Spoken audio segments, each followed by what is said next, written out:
ഇനിയിപ്പോൾ രാജ്യാന്തര വാർത്തയുടെ സമയമാണ്. ജെയിംസ് സാർ റെഡി ആയിട്ടുണ്ട്.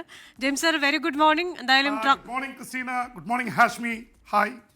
അപ്പോൾ ട്രംപിന്റെ ഭീഷണി തള്ളി യുക്രൈനിന്റെ വിവിധ ഭാഗങ്ങളിലേക്ക് 810 ഡ്രോണുകൾ, റെക്കോർഡ് നമ്പർ ഡ്രോണുകളാണ് അയച്ചുകൊണ്ടിരിക്കുന്നത്. പക്ഷേ വീണ്ടും അവർ തമ്മിൽ കണ്ടുമുട്ടാനൊരു സാധ്യത ഉണ്ട്.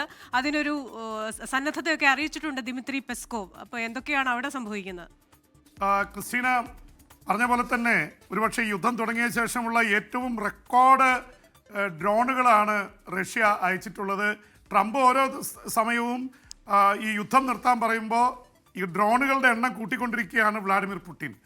810 ഡ്രോണുകളാണ് അയച്ചിട്ടുള്ളത്. ഒപ്പം തന്നെ 13 ബാലിസ്റ്റിക് ക്രൂയിസ് മിസൈലുകളും അയച്ചിരിക്കുന്നു. ഉക്രൈൻ്റെ പ്രധാനപ്പെട്ട നഗരങ്ങളെല്ലാം ടാർഗറ്റ് ചെയ്യപ്പെട്ടിട്ടുണ്ട്. അതിൽ തലസ്ഥാനമായിട്ടുള്ള കീവ് ഉണ്ട്. ഒരുപാട് കെട്ടിടങ്ങൾ തകർത്തിരിക്കുന്നു. എനർജി സെൻറ്റേഴ്സ്, വൈദ്യുത പ്രസരണ കേന്ദ്രങ്ങളൊക്കെ തകർത്തിട്ടുണ്ട്.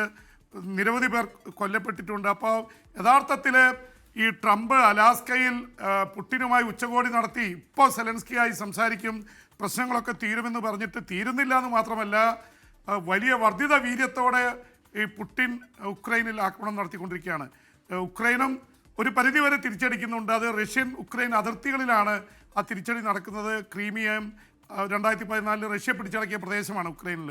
അവിടെയും അതുപോലെ തന്നെ പ്രധാനപ്പെട്ട കർസ്ക് പോലെയുള്ള മേഖലകളിലുമാണ് ഉക്രൈൻ തിരിച്ചടിക്കുന്നത്. ഇതിനിടയിൽ ഒരു പ്രധാനപ്പെട്ട രാഷ്ട്രീയ സംഭവവികാസം നടക്കുന്നത്, യൂറോപ്യൻ നേതാക്കൾ 2ാം തവണ അവർ അമേരിക്കയിലേക്ക് പോകുന്നു.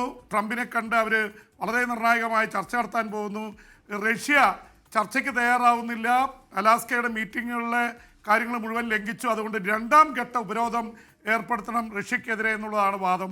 ഒപ്പം തന്നെ ഇന്ത്യക്കും ചൈനയ്ക്കുമെതിരെ ഭീഷണിയുണ്ട് ട്രംപിൻ്റെ. 2ാം ഘട്ട ഉപരോധം വരുമ്പോൾ റഷ്യയിൽ നിന്ന് എണ്ണ വാങ്ങുന്ന രാജ്യങ്ങളെ കൂടി ആ ലിസ്റ്റിൽപ്പെടുത്തുമെന്നുള്ള ഭീഷണി നിലനിൽക്കുന്നുണ്ട്.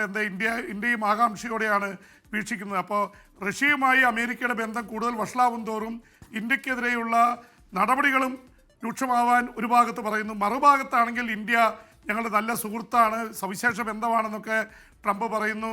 ഒരു മില്ലറെ ഇറക്കിക്കൊണ്ട്, അവിടുത്തെ ഒരു വലിയ ലോബിസ്റ്റ് ആയിട്ടുള്ള മില്ലറെ ഇറക്കിക്കൊണ്ട് ഇന്ത്യ അമേരിക്ക തർക്കം, വ്യാപാര തർക്കം തീർക്കാനുള്ള ശ്രമം ഇന്ത്യ നടത്തുന്നുണ്ട്. അപ്പോൾ ഇതിൻ്റെയൊക്കെ ഇടയിലാണ് ഈ റഷ്യൻ സംഭവവാസങ്ങൾ, ഉക്രൈൻ യുദ്ധം കൂടുതൽ രൂക്ഷമായതിൻ്റെ വാർത്ത വരുന്നത്. അതുകൊണ്ട് തന്നെ അത് ഇന്ത്യയെ എങ്ങനെ ബാധിക്കുമെന്നുള്ള കാര്യത്തിൽ കൂടി ചർച്ചകൾ നടക്കുകയാണ്. ഹാഷ്മി, ക്രിസ്റ്റീന. ലോകത്തെവിടെയായാലും ഏത് സമയത്തും 24 വാർത്തകളും ഓഗ്മെന്റഡ് റിയാലിറ്റി പാക്കേജുകളും എക്സ്പ്ലെയിനറുകളും വിശദമായി കാണാൻ ഞങ്ങളുടെ യൂട്യൂബ് ചാനൽ നിങ്ങൾക്ക് സബ്സ്ക്രൈബ് ചെയ്യാം.